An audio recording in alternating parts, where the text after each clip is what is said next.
ये थर्मोडायनेमिक्स का लेक्चर 2 है। लेक्चर 1 में मैंने डिस्कस करा था थर्मोडायनेमिक्स इंट्रोडक्शन और लॉज ऑफ थर्मोडायनेमिक्स तथा लिमिटेशंस के बारे में। अब इस लेक्चर में कुछ डिफरेंट टर्म जो थर्मोडायनेमिक्स में यूज़ होते हैं, थर्मोडायनेमिक्स चैप्टर में जो भी यूज़ होंगे उनके बारे में डिस्कस करेंगे। सबसे पहले थर्मोडायनेमिक टर्म्स में सिस्टम के बारे में बात करते हैं। तो सिस्टम क्या है?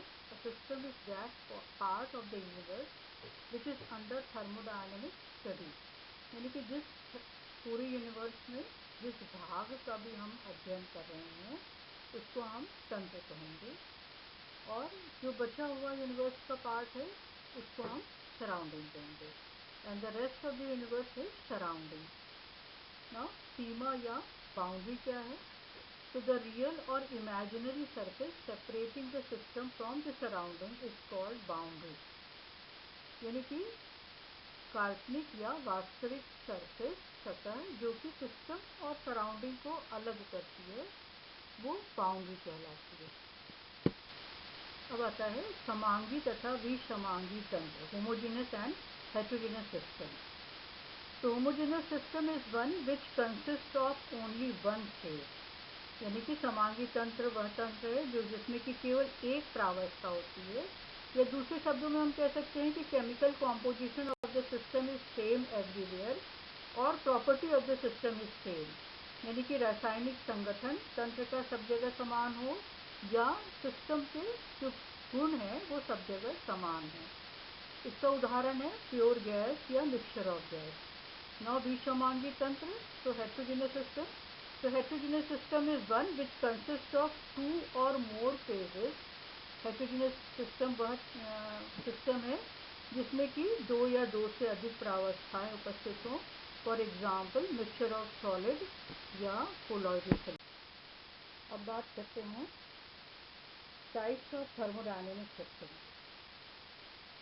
So there are different types of thermodynamic system depending upon the nature of the boundary. तो अभी आपने बाउंड्री के बारे में जाना था। तो बाउंड्री के प्रकृति के आधार पर हम थर्मोडायनेमिक तंत्र को कैटेगराइज कर सकते हैं। तो सबसे पहले जाने कि फिर बाउंड्री किस तरह की हो सकती है। तो बाउंड्री क्लोज हो सकती है या सील हो सकती है या इंसुलेटेड हो सकती है। यदि बाउंड्री क्लोज या सील है तो उसका मतलब कोई भी मैटर का उसके थ्रू पास नहीं हो सकता, यानी कि एक्सचेंज ऑफ मैटर पॉसिबल नहीं होगा। और यदि बाउंड्री इंसुलेटेड है तो एनर्जी भी सिस्टम के थ्रू पास नहीं कर सकती। तो इन बाउंड्री के आधार पर हम देखते हैं कि सिस्टम कितने तरीके का है। पहला है आइसोलेटेड सिस्टम या विलगित तंत्र।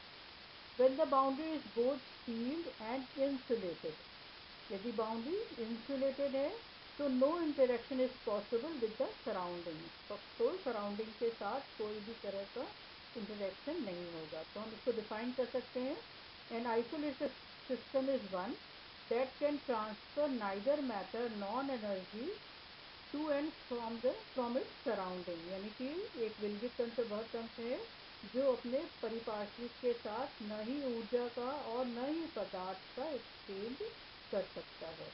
फॉर एग्जाम्पल पानी तथा उसका वाष्प, जो जल एवं वाष्प तंत्र है, अगर उसको हम थर्मस फ्लास्क में रखते हैं तो ये विलगित तंत्र का निर्माण करता है। दूसरी तरह का सिस्टम है जिसको हम कहेंगे ओपन सिस्टम या खुला तंत्र। In such a system the boundary is open and uninsulated. जिसको हम डिफाइन कैसे कर सकते हैं कि an open system is one which can transfer both energy and matter to and from its surrounding, यानी कि खुला तंत्र वह तंत्र है जो कि दोनों यानी कि ऊर्जा तथा पदार्थ का एक्सचेंज सराउंडिंग के साथ कर सकता है। तो एक जैसे फॉर एग्जाम्पल यदि देखें तो एक खुले पात्र में रखा हुआ गर्म पानी। ना तीसरे तरह का सिस्टम आता है जिसको हम कहते हैं क्लोज सिस्टम या बंद पात्र। Here the boundary is sealed but not insulated. तो फिर हम इसको डिफाइन करेंगे, a close system is one which can not transfer matter but can transfer energy in the form of heat work and radiation to and from its surrounding. Example इसका है एक बंद पात्र में रखा हुआ जल वाष्प तंत्र, यानी कि एक कंटेनर है जिसको कि हमने लिड लगा के ढक रखा है और उसके अंदर वाटर और उसका वाष्प है। तो क्या होगा कि एनर्जी थोड़ी देर के बाद पानी ठंडा हो जाएगा। इसका मतलब एनर्जी का एक्सचेंज सराउंडिंग के साथ हो रहा है, लेकिन पदार्थ का एक्सचेंज सराउंडिंग के साथ नहीं हो रहा। Now property of the system या सिस्टम के गुण। तो गुणों के आधार पे सिस्टम को दो भागों में बांटा जा सकता है। पहला है मात्रात्मक गुण या एक्सटेंसिव प्रॉपर्टी और दूसरा है गहन गुण या इंटेंसिव प्रॉपर्टी। तो एक्सटेंसिव प्रॉपर्टी क्या है? The property which depend upon the quantity of the matter contained in the system, यानी कि सिस्टम के अंदर कितना पदार्थ है उस पर डिपेंड करता है मात्रात्मक गुण। For example mass, volume, energy and so on, यानी कि वे गुण जो कि तंत्र में उपस्थित पदार्थ की मात्रा पर निर्भर करते हैं एक्सटेंसिव प्रॉपर्टी या मात्रात्मक गुण कहलाते हैं। और दूसरे तरह का जो प्रॉपर्टी है वो इंटेंसिव प्रॉपर्टी या गहन गुण। The property which depend only upon the nature of the substance and are independent of the amount of the substance present in the system. For example, temperature, dielectric constant, dipole moment, boiling point, melting point and so on. यानी कि गहन गुण क्या हुए? ऐसी property जो कि पदार्थ की प्रकृति पर निर्भर करती है, न कि अमाउंट के पर निर्भर करती है। इसको हम गहन गुण कहते हैं। तो ये तो हो गया गुण। अब देखिए हम साम्यावस्था या इक्विलिब्रियम, यानी कि थर्मोडायनेमिक इक्विलिब्रियम कितने तरह का इसका होता है। So a system is said to be in thermodynamic equilibrium if the macroscopic property of the system in various phases do not undergo any change with time. यानी कि जब किसी सिस्टम का कोई भी स्थूल गुण, फॉर एग्जाम्पल ताप, दाब आदि में समय के साथ परिवर्तन नहीं होता तो सिस्टम ऊष्मागतिकीय साम्य में होता है। स्थूल गुण पहले भी डिस्कस कर चुके हैं। ऊष्मागतिकीय जो इक्विलिब्रियम है या ऊष्मागतिकीय साम्य तीन प्रकार के साम्य आते हैं। तीन तरह के थर्मोडायनेमिक इक्विलिब्रियम हुए। पहला है थर्मल इक्विलिब्रियम या तापीय साम्य। जैसा नाम से आपको लग रहा है कि यहाँ पर टेम्परेचर जो सिस्टम का है वो कांस्टेंट रहता है।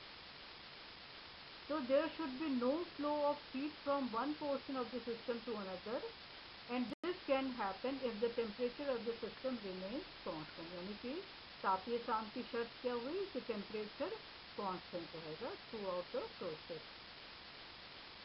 तो हम कहेंगे ये कि ये थर्मल इक्विलिब्रियम है सिस्टम। दूसरा हुआ मैकेनिकल इक्विलिब्रियम यानी कि यांत्रिक साम्य। यदि किसी तंत्र का एक भाग दूसरे भाग पर कोई यांत्रिक कार्य नहीं करे, अर्थात तंत्र के अंदर या उसकी सीमाओं पर पदार्थ का प्रवाह न होता हो, तो तंत्र यांत्रिक साम्य में कहलाता है। This equilibrium implies that no work should be done by one part of the system over another. That is, no movement of matter should occur within the system or of the system with respect to its surroundings. और इसके लिए शर्त क्या होगी कि pressure of the system remains constant. जैसे तापीय साम्य में टेम्परेचर कांस्टेंट रहता है, उस तरह से मैकेनिकल इक्विलिब्रियम या यांत्रिक साम्य में तंत्र का जो दाब है वो सब जगह कांस्टेंट रहता है। तो तीसरे तरह का जो साम्यावस्था है या इक्विलिब्रियम है वो है केमिकल इक्विलिब्रियम या रासायनिक साम्य। This equilibrium demands that no change in composition should take place in any part of the system with the passage of the time, या समय के साथ सिस्टम में उपस्थित विभिन्न प्रावस्थाओं के संगठन में परिवर्तन न हो, अर्थात सांद्रता में परिवर्तन नहीं होना चाहिए। अब हम देखते हैं थर्मोडायनेमिक प्रोसेस या ऊष्मागतिकीय प्रक्रम। तो थर्मोडायनेमिक प्रोसेस क्या है? वह प्रक्रिया जिसके द्वारा सिस्टम की एक अवस्था दूसरी अवस्था में परिवर्तित होती है। यानी कि सिस्टम एक स्टेट से दूसरे स्टेट में जाता है तो हम कहेंगे ये एक थर्मोडायनेमिक प्रोसेस या थर्मोडायनेमिक प्रक्रिया है। तो अब ये कई तरह के प्रोसेस हो सकते हैं। पहला है आइसोथर्मल प्रोसेस या समतापीय प्रक्रम। When a process is carried out in such a manner that the temperature remains constant throughout the process, it is called an isothermal process. यानी कि जब पूरी प्रक्रिया के दौरान ताप निश्चित रहे तो हम उसको समतापीय प्रक्रम कहते हैं। और obviously when such a process occur, heat can not flow from the system to the surrounding and vice versa. Now isothermal process में फिर कंडीशन क्या हुई कि change in temperature that is Vt is equal to 0, और एक चीज़ और कि internal energy में भी जो परिवर्तन होगा वो भी 0 होगा। ना दूसरी तरह का जो प्रोसेस है वो है एडियाबेटिक प्रोसेस या रुद्धोष्म प्रक्रम। So when a process is carried out in such a manner that no heat can flow from the system to the surrounding or vice versa, and the system is completely insulated from the surrounding, it is called the adiabatic process. तो रुद्धोष्म प्रक्रम में system और surrounding के बीच में ऊष्मा का विनिमय नहीं होता। तो इस तरह के प्रक्रम में यानी कि रुद्धोष्म प्रक्रम में यदि सिस्टम के अंदर जो रिएक्शन हो रही है वो एक्सोथर्मिक हो तो सिस्टम का ताप बढ़ जाएगा, और यदि एंडोथर्मिक रिएक्शन हो रही हो तो सिस्टम का ताप कम होगा।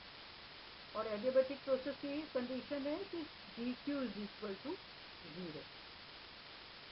नाउ आइसोबारिक प्रोसेस या समदाबीय प्रक्रम, जैसा नाम से पता चल रहा है ये प्रक्रिया या प्रोसेस के दौरान pressure of the system is kept constant, यानी कि change in temperature sorry change in pressure that is Vp is equal to 0। चौथी तरह का है आइसोकोरिक प्रोसेस या समायतनिक प्रक्रम। तो इसमें वॉल्यूम जो सिस्टम का है वो कांस्टेंट रहता है पूरी प्रक्रिया के दौरान, पूरे प्रोसेस के दौरान। तो dV इज इक्वल टू 0।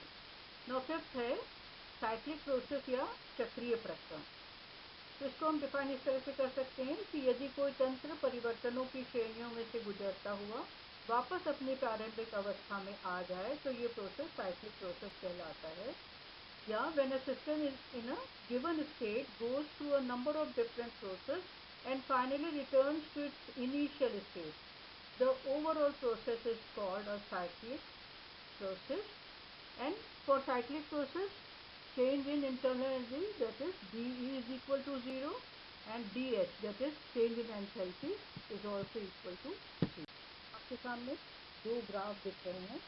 पहला वाला ग्राफ है जो कि डिपिक्ट कर रहा है चारों बेसिक थर्मोडायनेमिक प्रोसेस को जो कि अभी डिस्कस किया है। तो P तथा V के बीच में प्रेशर और वॉल्यूम के बीच में ये ग्राफ है। आप देख रहे हो आइसोबारिक का मतलब जब दाब स्थिर रहता है। तो एक्स एक्सिस के पैरेलल लाइन आ रही है। आइसोकोरिक जब एक्स एक्सिस के परपेंडिकुलर दिख रहा है, और आइसोथर्मल एंड एडियाबेटिक जब P तथा V दोनों में ही चेंज आ रहा है।